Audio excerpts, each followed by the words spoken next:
Welcome to how to convert your PDFs into an app. It's a pretty easy process, but it should save you a bunch of time if you actually utilize it and make it a part of your business. So some advantages that come with making your app into a PDF are the fact that you get to save a lot of paper, and you don't have to keep everything around because it's all indexable. So since it's all archived, you can look things up by date, name, whatever you want. And it makes things a lot easier at the end of the day to go back and search your files, or if you need to print something out or anything like that. Um, so I like it a lot. We use it for a lot of different businesses, even though it's a relatively basic function. And the good part about it is that you don't actually need to talk to anybody to get it running. Um, and with Snappy, we're one of the lowest prices in the business.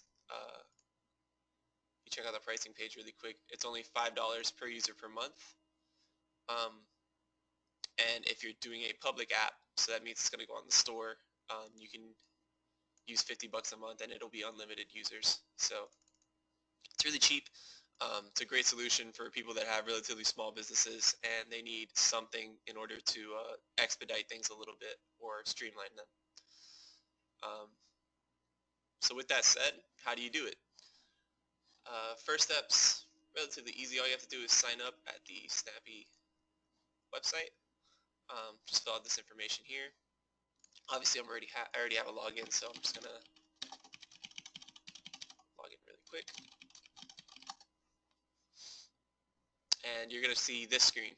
You have a couple different options here. I'll go over them really quick. My profile is just gonna show you your information. It also allows you to pay and make changes to your account if you need to. Order a custom app is exactly what it sounds like. You contact the sales team and they uh, meet with your needs to try to create an app that will work for your business. A lot of the more complicated apps, they usually go ahead and order something, but if you have a relatively simple app, like you're just making a form or um, I don't know, putting one of the widgets, then it shouldn't be necessary to order a custom app. Create a new app is where we're going to go in a second. My apps is the list of all the apps that you have on the account. And through here, you can actually do some other stuff like you can also go into the create an app, but you can delete them, publish it, get some information on its submission process. And then you also have the dashboard, which is really important because it allows you to see analytics for your app. So you can see what people are doing. You can send push notifications through here. Um, so this is kind of like your dashboard, so to speak. And this is your analytics. And then we have the ready-made apps, and this is just a list of apps that we make. And you can go ahead and click any of these, and it'll probably be close to what you're looking for, but not exactly what you're looking for. So it's a good way to get started or get an idea of how and what to make your app out of. You can see we have stuff for everything under the sun, basically. Elevator inspections, office inventory. You click here, aircraft inspection. We even have simple stuff like camera to PDF, which some people use for their forms. It's also another way to do it. But I'm going to show you the more, I guess, legit way to do it today. So again, we're going to go to my account. I'm going to go to create a new app, and you're going to see this screen. So just to explain the options here really quick, we're going to be spending time in Express Form Builder. But to get to Form Builder, we're going to go through the App Builder because it allows us to customize a few more things instead of just the form itself. Guru, I usually don't recommend for anyone that's new. There's a pretty steep learning curve for Guru, and it just doesn't make sense to throw someone that just started using the platform into that. So we're going to go ahead and stick with the Express App Builder. And like I said, you could use the Form Builder, but this also gives you options to make, like to change the color of your app, to put your logo on it, things like that. So it gives you a little bit more customization. So I'm going to go ahead and start with that.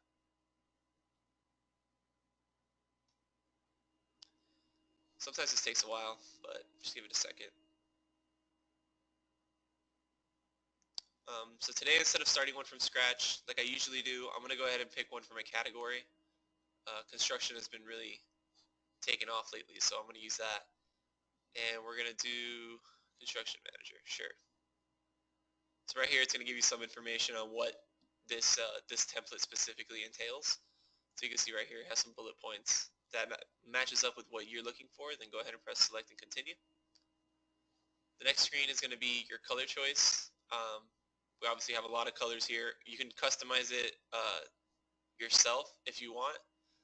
I'm just going to go ahead with the default look for now. Then the next screen is going to be the actual platform. So this is where all the magic happens, so to speak, as soon as it loads. If it's your first time entering the platform, you're going to see a sort of like tutorial screen. You can exit out of it. There's a little button on the right. It's a little hard to see, but it says exit underlined. Alright, cool. So we're in. So you can see we have a bunch of stuff already in our app. We have the daily log form, the timesheet, maintenance log, a bunch of calculators. Personally, I want to confuse you guys as least as possible, so I'm just going to go ahead and delete the majority of these.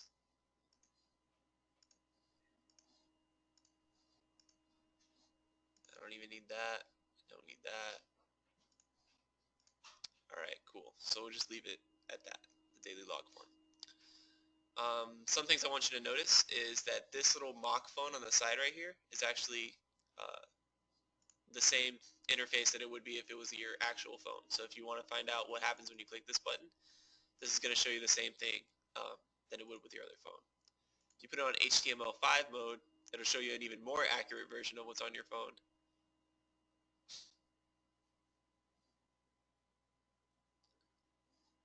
Again, it takes a while to load sometimes. Okay, see how the whole screen went black? So now if since I don't have saved daily log forms, I won't be able to click that one, even though I was able to before because I was customizing it. So daily log form, this is basically going to be one of the forms that are already in the app, but we're going to make one from scratch. So let's get started on that. Just wanted to show you a couple things that you can do with the platform. Okay, so we want to go to new form.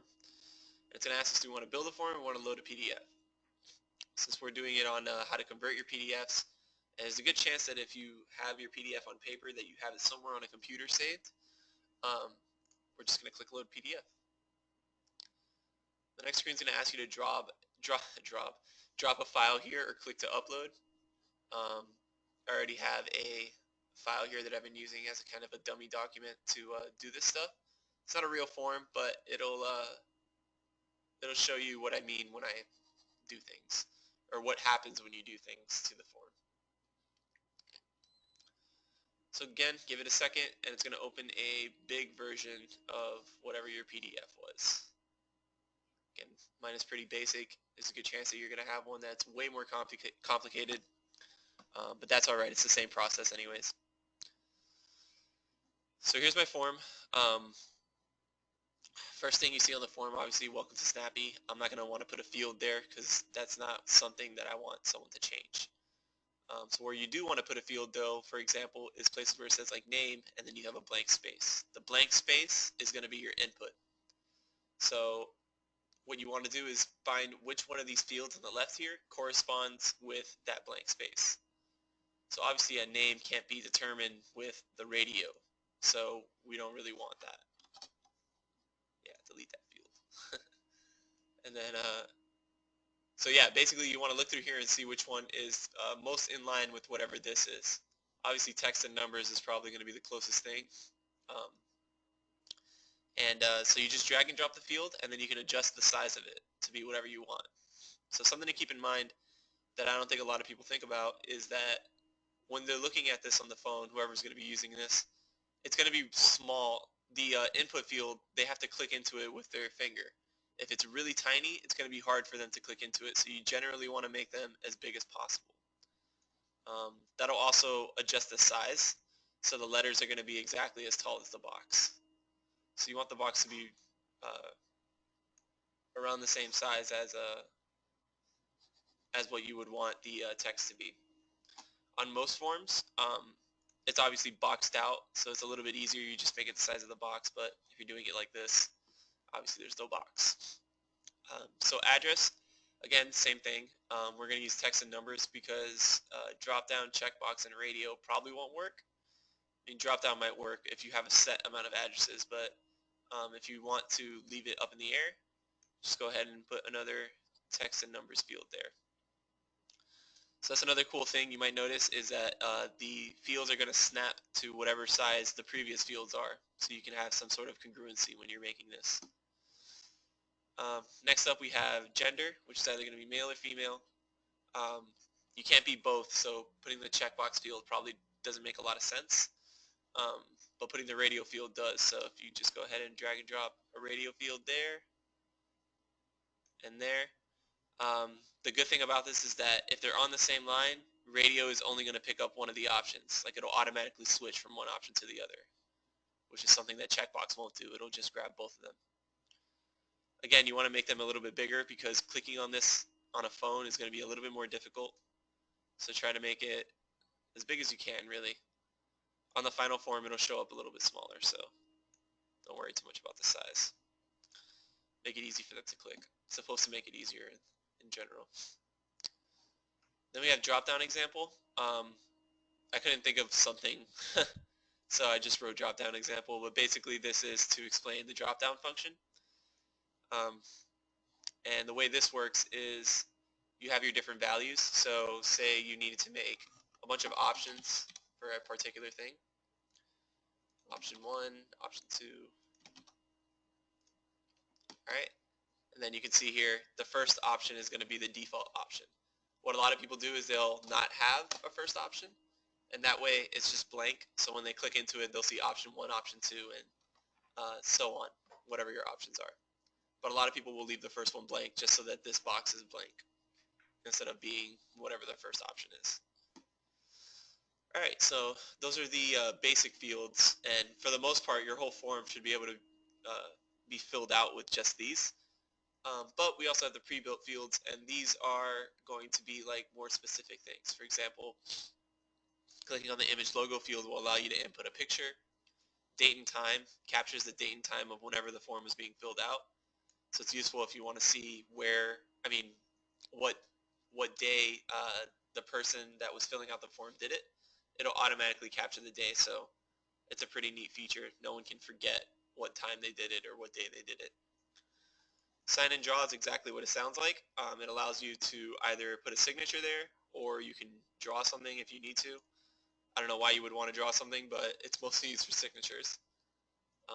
Map and GPS, again, exactly what it sounds like. I'm running out of space to put these things. Or whatever, doesn't matter. Map and GPS is exactly what it sounds like. You just, click it and it'll automatically log wherever that person is. So another useful field to have if you want to keep track of where your employees are, to make sure they're in the right place. Another cool thing about this field is that you can hide it. So I can say put it up here and then hide it, and the person won't even know I'm tracking them or where they are. So if you need to be on top of your employees and make sure that they're in the right place at the right time, that's a good way to do it. And then audio is the last one. This one is literally just to record audio. So some users, we found that they don't like typing in all the information. They can just click the audio field and record their voice. And that doesn't get transmuted into text. Some people seem to think that. But when you send the email, it will show up as a separate audio file, which is pretty cool. Also forgot to mention, image and logo can also be used for regular pictures too. So if an inspector is going out somewhere and he needs to see, or rather he wants to explain that this particular part of a machine is broken, he could just take a picture of it with his phone and it'll also appear in the final report. So it's really useful in that aspect. Okay, so we have the entire form filled out. I don't think I want to add any more fields to this, specifically because there's no more space. And yeah, we should be good to go. I'm going to go ahead and press save and run. Want to make sure you save your work.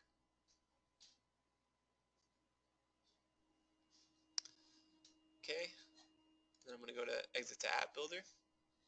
And you can see we're back out here. So now we have the daily log form, which is the one that I left up there. And the second one down here is going to be our form that we were working on. You can move these around and kind of adjust where everything goes if you want. Usually people will leave logout towards the end. I'm going to put welcome to Snappy at the top. Actually, we don't even need this daily log form anymore. So we'll just make it so that this is the only thing that comes up when you open the app. Cool. So if you want to see how it works, again, you can click the HTML5 preview button, and it'll allow you to click into whichever and get a better grasp of what it is that you just made. But if you want to get started on using it on your device already, then we can do that too. So these three things on the bottom here are basically what you want to use when you're all done. Save and run a device is the one we're going to use right now, but just to explain it to you guys, invite users is going to be if you want to send invites to other people. So like say I want to send an invite to someone that I work with. I'm just going to put my own email. You would put their email, and then right here on the side you want to put add. Now pay attention to this part right here where it says not sent. This is not going to send the invite until you press invite down here. So if you press cancel or this goes away somehow, it's not going to send until you press invite. So this is basically like a queue list.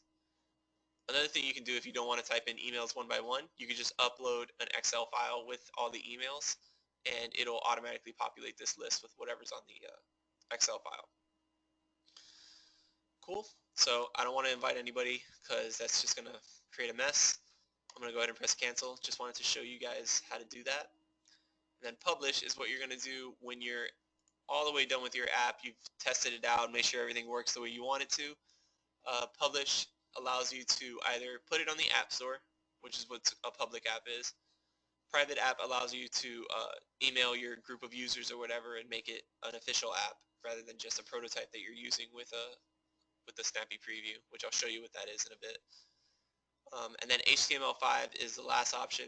And HTML5, basically what it is it allows you to make a website based off of the app that you created. I can show you that really quick just so you can get an idea. So we'll just call this tutorial Snappy. So the first thing it's going to ask you is if you want to put in a name. The name is going to be part of the URL. So try to make something a little bit unique. I put tutorial Snappy because I don't think anyone else is making tutorials for Snappy. Give it a second to load. And you can see right here, this is your web link, your web app. So if I click this right here, it's going to pull up another screen. And this is great for people that are going to be mostly in the office but don't have any like smart devices on them.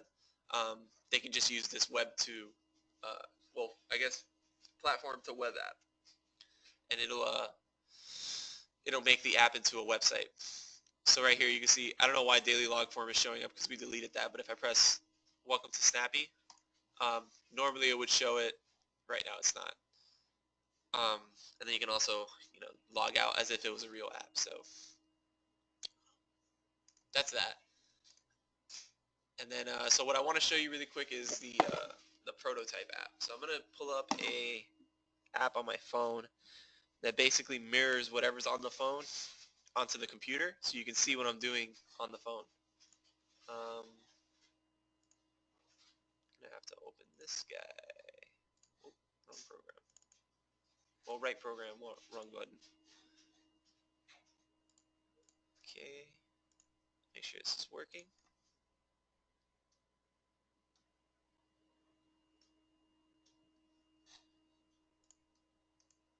Give me a second.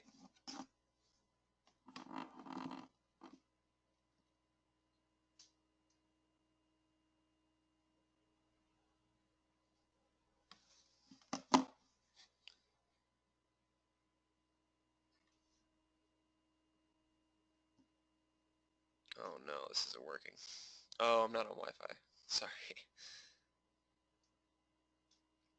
Oh, so another thing I wanted to show you too, if you go into your email, I don't mind showing you guys really quick. Not that email.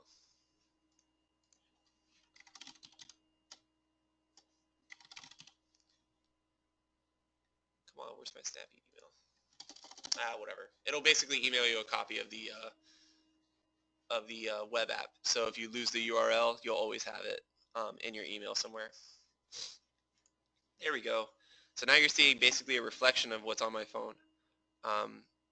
So from here, what you want to do if you haven't done it already is go into your app store, whether it's the Play Store or the Apple iTunes Store. It doesn't matter. The search bar on the top, you're going to go ahead and click that and type in Snappy. See, it's already my first option there. And Snappy app is the one you want. You actually need to update. So make sure you're updated all the way. Obviously, downloaded the first time. It's already going to be updated. But yeah, if it's not updated all the way, it's probably not going to work correctly. So you want to make sure that you do that. So give it a second to update. And basically what the Snappy app is it's like a preview app. So you'll be able to see a prototype of your app and how it's going to run on your phone without having to actually install the app you just created. It's kind of like a portal to see your app. So it's super useful. If any changes you make to the system, the app will automatically sense that something is going on or something is different, so it'll automatically update your app to the latest version that it is. All right, cool, we can open it now. So once I open it, on your screen it's going to ask you to log in. It's the same credentials that you used when you created a login for the website. And you can see after you do that, all the apps that were in that My Apps section in your profile are also here. But I'm going to use Construction Manager because that's the one that we were working on.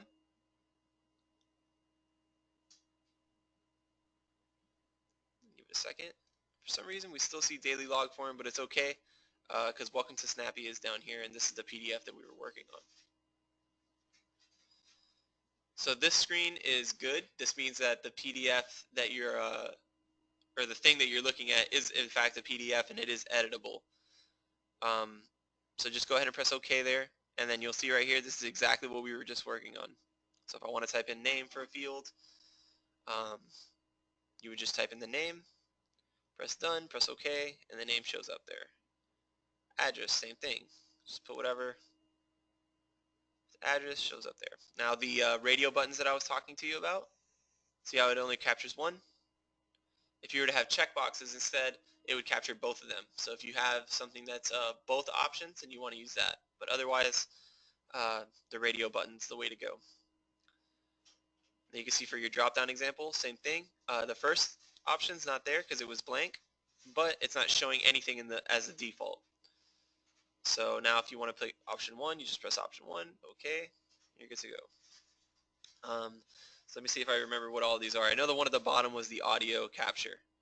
So you can see right there the app is going to ask you to record audio. Just press allow and it'll take you to a audio capturing interface. Believe that this one was, and I don't really remember, let's just find out. Oh, this was signature. Alright, so there you go, there's your signature. If you put it sideways it'll make it a little bit bigger, but you can also adjust the color and do all sorts of stuff with this if you really want to. Alright, so that's signature. This one over here was date and time. So it'll open up this calendar interface and you would just have to press whatever the date is, and it'll also open up a clock interface and you just press whatever the time is. It'll just record whatever's on the phone at that moment, so if you just keep pressing OK, it'll record that. This one was take a photo. Oh, this also allows you to draw, so if you want to use it as a signature field, it gives you a little bit more space to do a signature. Or, like I said, if you want to input a picture, it allows you to take a photo or choose from your library. And then this up here was, I don't remember. Just click, okay, so it was mapping GPS. And like I said, it's just going to get wherever your location is right now. I'm on Wi-Fi, so the phone has no idea where I am, I guess. But normally it would just grab your whatchamacallit, your area through your 4G. You can also specify a location if you want. Say you have a specific house, and you can use that as well, and it'll grab the location. Alright, so that's basically it though. That's the entire app. obviously you're probably going to have something a little bit more complicated because I assume that the forms you're using are a little bit different than the one I'm using here. Um, but the end process is still the same. So once you're done with everything, you don't want to click reset. That's just going to erase everything. You just want to press submit. The files are going to get uploaded to our server, and as well as sent to your email. So whatever email you registered on your device is the one that it's going to get sent to. Obviously, you can adjust that, but for testing purposes, I'd probably recommend you just send it to yourself. So you can see right here, this opened up the form I just did, and you can see also that the text gets adjusted to however big the box was, and also lines up with wherever you put it. There's a radio button, your drop down button, and the date and time. Since I didn't put anything for the other fields, it didn't show anything, but if I were to put something like, say I were to draw a happy face right here, that is going to show up on the final report as well. So if I press submit, you want to open it with Drive again, it'll show my happy face with 3 eyes. So that's basically it, though. That's converting your PDF into an app on your phone. Again, obviously, I just showed you the basics today, but you can take this information and do whatever you want with it.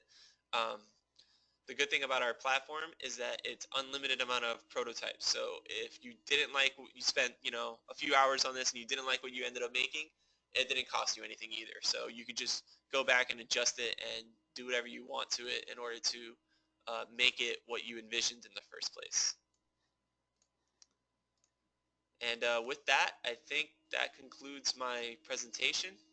I hope this was helpful for some people. If you have any questions or just need someone to talk to about it, you can go ahead and either call me at my number, which is going to be, it's pretty sad that I don't know my number, but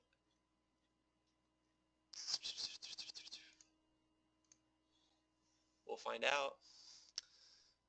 Or you can email me at steven@snappy.com.